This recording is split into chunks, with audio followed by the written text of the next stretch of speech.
Hello everyone, welcome back to Telugu family at Australia.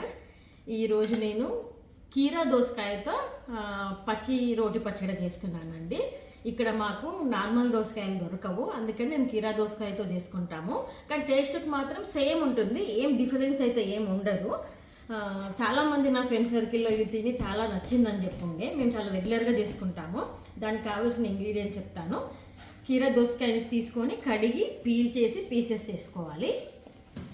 And జీలకర్ర, మెంతులు, ధనియాలు, నువ్వులు, నానబెట్టిన కడిగిన చింతపండు, కొరియాండర్ కడిగి చాప్ చేసుకున్న, వెల్లుల్లి, కరివేపాకు, పచ్చిమిర్చి. ఈ పచ్చిమిర్చి మీడియం స్పైసీ ఉంటాయండి, అందుకని ఇవి తీసుకున్నాను. చిన్న అయితే చాలా ఎక్స్ట్రీమ్ స్పైసీ ఉంటాయి, ఒక 5-6 వేయగానే ఎనఫ్ అనిపిస్తుంది, అందుకని నేను ఇవి తీసుకున్నాను. మాకు ఇక్కడ ఇవి కన్వీనియంట్ ఉంటాయి కాబట్టి. అండ్ ఉప్పు, పల్లీలు మర్చిపోయానండి, పల్లీలు. అండ్ తాలింపుకి నూనె, ఇంగువ, పసుపు, జీలకర్ర, ఆవాలు, శనగపప్పు, మినపప్పు, కరివేపాకు, ఎండుమిర్చి, గార్లిక్ క్రష్ చేసుకుంది. ఓకే అండి, ప్రాసెస్ విధానం చూపిస్తాను చూడండి. ప్యాన్ వేడెక్కిందండి, సో నువ్వులు వేస్తున్నాను. పల్లీలు ఆల్రెడీ ఫ్రై చేసినాయి, సో అందుకని 2 కంబైండ్ వేస్తున్నాను.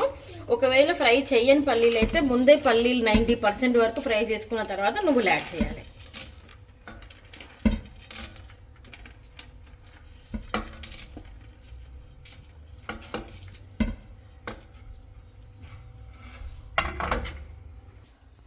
ఇవి ఫ్రై చేసినవి తీసి పక్కకు పెట్టుకున్నాను.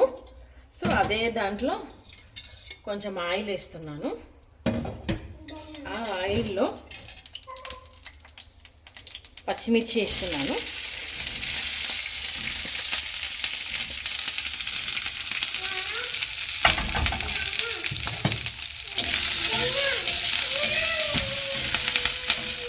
ఓకేనా, ఇలా ఫ్రై చేసుకోవాలి వీటిని. మేము మ్యాక్సిమం ఏ రోటి పచ్చళ్ళలో అయినా చాలా కరివేపాకు ఫ్రై చేసి అట్లనే గ్రైండ్ చేస్తామండి. మామూలుగా తాలింపులో తినాలి అనుకుంటే కాబట్టి రోటి పచ్చళ్ళల్లో చాలా వేసి గ్రైండ్ చేస్తాము. కానీ ఈరోజు కొంచెమే ఉందని కొంచెమే వేస్తున్నాము. బట్ బేసిక్గా అయితే దీనికి 10 times కూడా వేస్తాము. వేసి ఇందులోనే ఫ్రై చేసేసి గ్రైండ్ చేస్తాము, సో దట్ ఎక్కువ కరివేపాకు కన్జ్యూమ్ చేసుకోవచ్చు. ఇలా కొంచెం ఫ్రై అయిన తర్వాత ఇందులోనే జీలకర్ర, ధనియాలు, మెంతులు అండ్ కరివేపాకు కూడా వేసి ఫ్రై చేసుకోవాలి.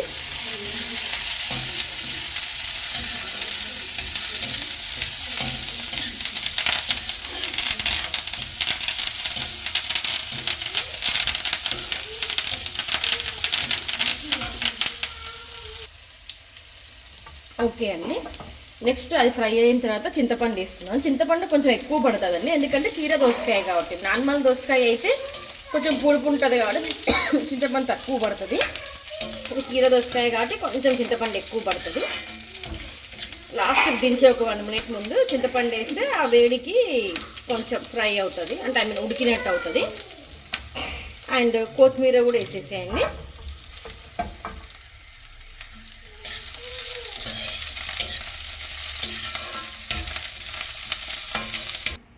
నువ్వులు, పల్లీలు ఇందులో వేసానండి. మొత్తం హోల్కి ఎంత ఉప్పు కావాలో ఉప్పు వేసుకుంటున్నాను.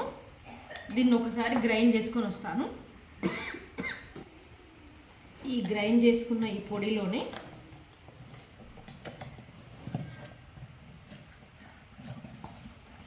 ఒకసారి మిక్సీ జార్కి పట్టిందని లూజ్ చేస్తున్నాను. దీంట్లోనే ఇలాక ఫ్రై చేసుకున్న అన్ని ఐటమ్స్ అండ్ గార్లిక్ ఎప్పుడైనా రోటి పచ్చళ్ళల్లో పచ్చిదే వేసుకోవాలి, అప్పుడే దానికి టేస్ట్ ఉంటుంది.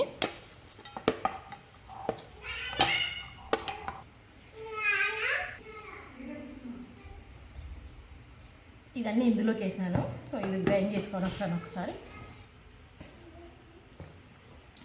దోసకాయ ముక్కలని ఒక బౌల్లోకి తీసుకొని ఇప్పుడు మనం గ్రైండ్ చేసిన ఈ పేస్ట్ అంతా ఇందులోకి వేయాలి. ఈ పేస్ట్ గ్రైండ్ చేసేటప్పుడు అస్సలు వాటర్ వేయొద్దు, ఎందుకంటే దోసకాయలో వాటర్ కంటెంట్ ఎక్కువ ఉంటుంది కాబట్టి ఆబ్వియస్గా వాటర్ వస్తుంది. మీకు కనుక ఒకవేళ ఇది గ్రైండ్ అవ్వట్లేదు, టైట్ అవుతుంది, కొన్ని వాటర్ వేయాల్సి వస్తుంది అని అనిపిస్తే కొన్ని దోసకాయ ముక్కలు వేసి గ్రైండ్ చేయండి.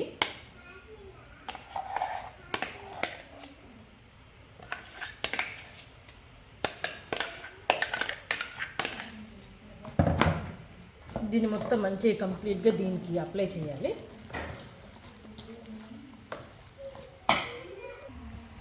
దాంట్లోనే తాలింపు చేస్తున్నానండి నేను ఇప్పుడు. తాలింపు కోసం ఒక పావు నూనె వేసాను, కొంచెం వేస్తున్నాను.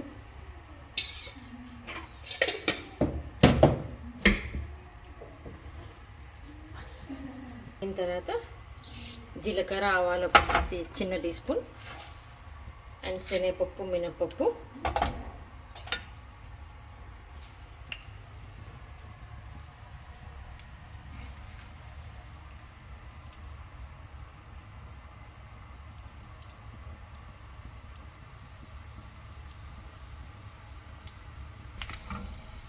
అవి ఫ్రై అయిన తర్వాత అందులోనే ఎండుమిర్చి,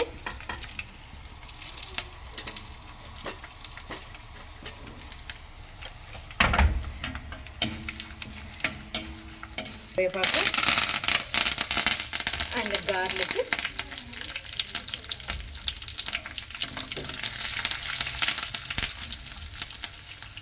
కొంచెం ఇంగువ, పసుపు.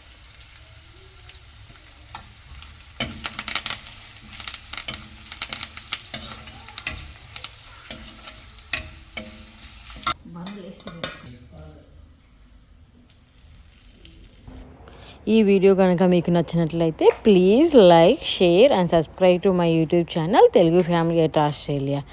Thank you.